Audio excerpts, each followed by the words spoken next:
নমস্কার বন্ধুরা, আমি চয়ন ভট্টাচার্য।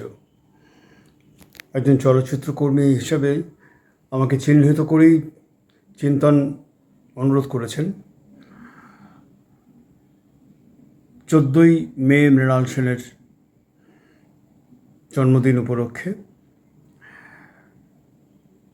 তাঁর প্রতি শ্রদ্ধার্ঘ্য নিবেদন করার জন্য কিছু কথা আপনাদের সামনে হাজির করবার, অবশ্যই সংক্ষিপ্ত সময়। এই সংক্ষিপ্ত ভিডিওতে সে চেষ্টাই করছি। আমি নেহাতি চলচ্চিত্রের ছাত্র। সত্যজিৎ রায়, ঋত্বিক ঘটক, মৃণাল সেন, তপন সিংহ, রাজেন তরফদার, অজয় কর, তরুণ মজুমদার, এদের ছবি আমার কাছে বরাবরই টেক্সট বইয়ের মতো।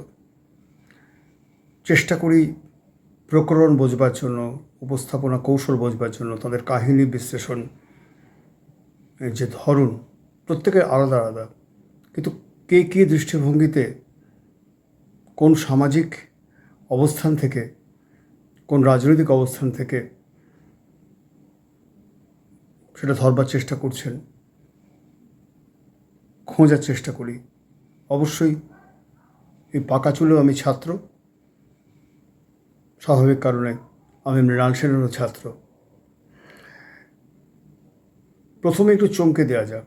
অনেকেই মৃত্যুর কিছু বছর আগে, অন্তত 2-3 বছর আগে অবধিও তাদের কাজে সক্রিয় থাকেন চলচ্চিত্র পরিচালকরা। মৃণাল সেনের ক্ষেত্রে তা হয়নি।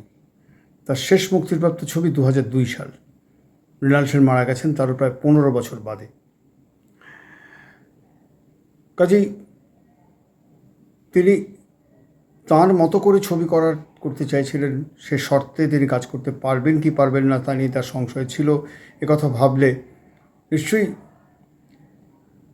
কিছু অন্যায় হবে না, কিন্তু আমরা ভাবি অন্য কথা। যে কোনো চলচ্চিত্র স্রষ্টাই দার্শনিক, মৃণাল সেন আরও বেশি করে দার্শনিক। এই কারণে দার্শনিক যে যখন পথের পাঁচালী তৈরি হচ্ছে,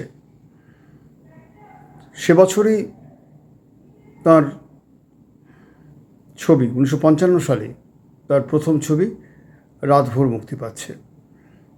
কিন্তু রাতভর মূলধারা সে সময়কার বাংলা ছবির মতো ছিল।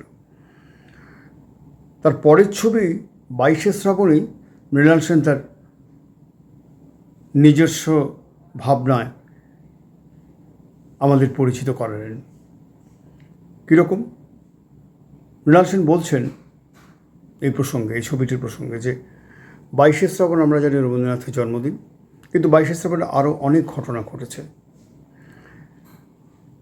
যেমন তিনি বলছেন যে রবীন্দ্রনাথের মৃত্যু যেদিন হয় সেদিন, সে বছর, সেই সময় নিমতলা শ্মশান ঘাটে আরও অনেকের শবদাহ হয়েছে, তাতে প্রিয়জনের শেষকৃত্য সম্পন্ন হয়েছে। তাঁদের মানসিক অবস্থা কীরকম ছিল, তাঁদের লড়াইগুলো কীরকম ছিল ওই মৃত্যুর পরে এবং আগে, তাদের সামাজিক অবস্থান অনুযায়ী, সেগুলো অবশ্যই আমাদের ভাবনায় আসা উচিত। এবং এটিও এই ছবির ক্ষেত্রেও তাই হয়েছে। নাম দেওয়া হয়েছে 22শে শ্রাবণ, কিন্তু প্রকৃতপক্ষে ছবিটি একটি ট্রেনে মালপত্র বিক্রি করা এক হকার এবং তার তরুণী স্ত্রীর অসমবয়সী দাম্পত্যের কথা, যাতে অভাব লাঞ্ছিত জীবনে প্রেমের সঞ্চার ততটা নেই। আমরা তাদের লড়াইয়ের সঙ্গে পরিচিত হই। দ্বিতীয় মহাযুদ্ধের পরে যে ভারতবর্ষের অর্থনীতি, সামাজিক মূল্যবোধকে যে ভেঙে দিচ্ছে, সেই ছবিটা আমাদের চোখের সামনে ফুটে ওঠে। এবং নির্দিষ্টভাবে বলে রাখা দরকার, এভাবেই 22শে শ্রাবণে মৃণাল সেন নিজেকে চেনালেন। কারণ ততদিনে এসে গেছেন সত্যজিৎ রায় এবং তপন সিংহ, এবং ঋত্বিক ঘটকও কাজ শুরু করে দিয়েছেন। কাছাকাছি সময় অযান্ত্রিক এবং 22শে শ্রাবণ আমরা দেখতে পাই চারজন পরিচালক ভিন্ন ভিন্ন দৃষ্টিভঙ্গিতে সময়কে ধরছেন। তবে মৃণাল সেন কেন আলাদা? প্রধানত দুটি কারণে। ইতালির নিওরিয়ালিজম মৃণাল সেনের ছবিতে যেভাবে এসছে তেমনটা কারোর ছবিতে ওইভাবে আসেনি। এবং মৃণাল সেন কখনো দর্শককে কোনো কিছু নির্দিষ্ট লক্ষ্যে টেনে নিয়ে যাওয়ার চেষ্টা করতে গিয়ে ছবি করেননি। তিনি ভাবাতে চেয়েছেন দর্শককে। তিনি বলেছেন, এই হচ্ছে ঘটনা, এই আমার বিশ্লেষণ, এবার সিদ্ধান্ত নেওয়ার দায়িত্ব তোমাদের। দর্শককে এভাবেই উনি ভাবিয়েছেন। কলকাতা ট্রিলজিতে আমরা দেখতে পাই নির্দিষ্টভাবে পদাতিক ছবি, সেই অস্থির সময়ে রাজনৈতিক আন্দোলনে সশস্ত্র সংগ্রামের পাশাপাশি যে বামপন্থী আন্দোলন চলছিল সেই ছবি, পারস্পরিক সংঘাতের ছবি, শাসকের সঙ্গে রাজনৈতিক কর্মীদের যে সংঘাত, বামপন্থী রাজনৈতিক কর্মীর সংঘাত, সে ছবি ফুটিয়ে তুলেছেন তিনি। কলকাতা ৭১ তো একটা অদ্ভুত কাহিনীর সংযোগ দেখতে পাই, ঘটনার সংযোগ। একেবারে সরাসরি প্রবোধ কুমার সান্যালের একটা গল্প কলকাতা ৭১ ছবিতে যুক্ত করা হয়েছে, যা দ্বিতীয় মহাযুদ্ধের পরে প্রাক স্বাধীনতা যুগের কলকাতার প্রেক্ষাপটে একটি গল্প। চমকে উঠেছিলাম আমরা, কিন্তু অসাধারণ সে গল্প। এক নিষ্ঠাবান মধ্যবিত্ত উচ্চবর্ণের হিন্দু পরিবারের যে মূল্যবোধের অবনমন নির্মমভাবে দেখিয়েছিলেন মৃণাল সেন কলকাতা ৭১ একটি গল্পে। আমি খুব স্পষ্টভাবে যেটা বলতে চাইছি, মৃণাল সেন বাকিদের থেকে আলাদা তার ভাবনার জন্য, তার উপস্থাপনার জন্য। ঋত্বিক ঘটক একান্তভাবে বাঙালি। দেশভাগ বাঙালির জীবনে কি নির্মম অভিঘাত তৈরি করেছিল, ঋত্বিক ঘটক তার জীবন্ত দলিল তৈরি করেছিলেন একান্তভাবে বাঙালির দৃষ্টিভঙ্গিতে। অবশ্যই ঋত্বিক ঘটকের ভাবনা, বিশ্লেষণ সবই মার্ক্সবাদের প্রেক্ষিতেই উপস্থাপিত হয়েছিল। সত্যজিৎ রায়ের ছবিও আমরা দেখতে পাই। কাহিনীর বিভিন্ন কাহিনী তিনি বেছেছেন, কিন্তু আর্থসামাজিক প্রেক্ষাপট ভিন্ন ভিন্ন, কিন্তু ভাবনায় অবশ্যই একটা সলিউশনে আসার, একটা পরিণতিতে আসবার চেষ্টা। আশাবাদের কথা যেন দেখিয়েছেন মৃণাল সেনও।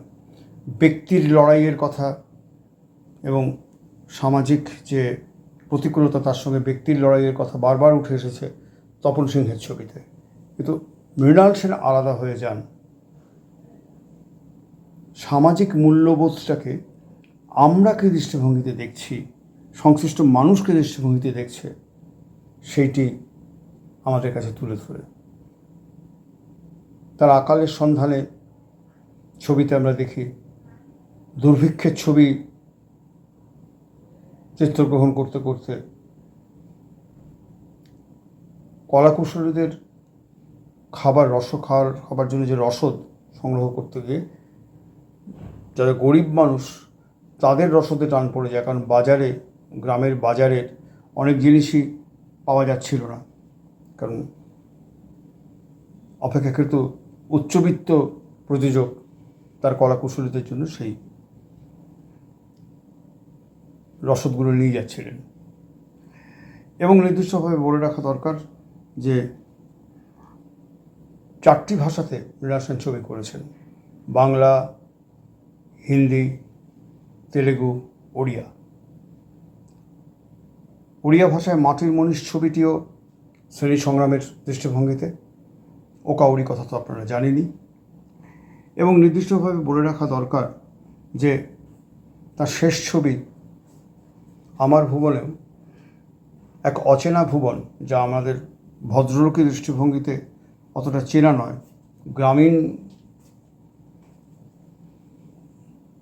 যে পটভূমিকা, সে পটভূমিকাতে একদম ভিন্নধর্মী একটা পরিবেশ তিনি তুলে এনেছেন। সেই পরিবেশের ওপর বিন্যস্ত কাহিনী আমরা দেখতে পাই। অসাধারণ সে ছবি।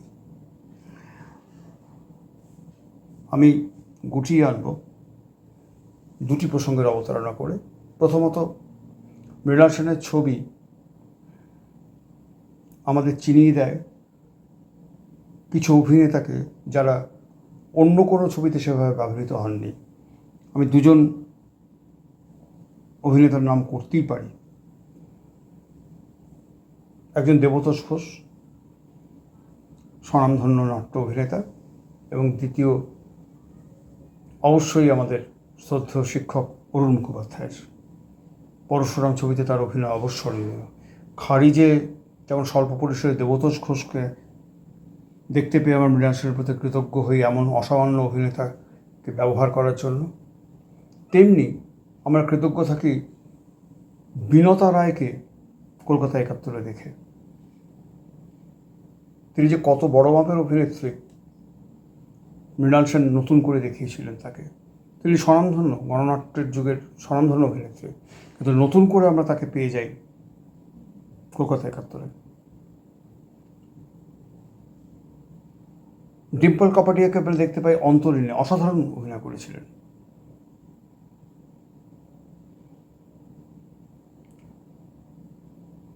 কোরাস ছবিতে যে গানটি রবি ঘোষের লিপে মান্নাদের কণ্ঠে ব্যবহৃত হয়, মোহিত চট্টোপাধ্যায়ের লেখা গান, সেটি মৃণাল সেনের সামগ্রিক দর্শনের সঙ্গে মিলে যায় বলে আমাদের বিশ্বাস। সেই গানটির কথা অংশবিশেষ উল্লেখ করে আমার এই ভিডিও আমি শেষ করব। কোনো কালে এক রাজা সভাতে বসিল, দূত গিয়া বিজ্ঞজনে ডাকিয়া আনিল। রাজা বলে জ্ঞানীজন শুনো মন দিয়া, কোথাও অভাব নাই বড় বুঝাইয়া। পণ্ডিতেরা কহে তারে সহজ উত্তর, অভাব না যদি থাকে, থাকে না ঈশ্বর। অভাব সৃজিয়া বিধি ধর্মে রাখে মন, এইরূপে ভক্তে দেবে প্রগাঢ় মিলন। করা অভাব বরণ, পাবে দেবেরও চরণ। মৃণাল সেনের কোরাস, মৃণাল সেনের ছানামণ্ডল, মৃণাল সেনের কোরাসের সেই মিছিল যেখানে কিতনে বাজু কিতনে হাত, গিনলে দুশ্মন ধ্যান সে। এই অনিবার্য স্লোগান মৃণাল সেন তুলেছিলেন, কিন্তু সে স্লোগান তুলতে দর্শককে বাধ্য করেননি। ছবির শেষে দর্শকের কণ্ঠে স্বাভাবিকভাবে সে স্লোগান চলে আসে কেন জানি না। প্রণাম জানাই মৃণাল সেনকে তার জন্মবার্ষিকীতে। নমস্কার।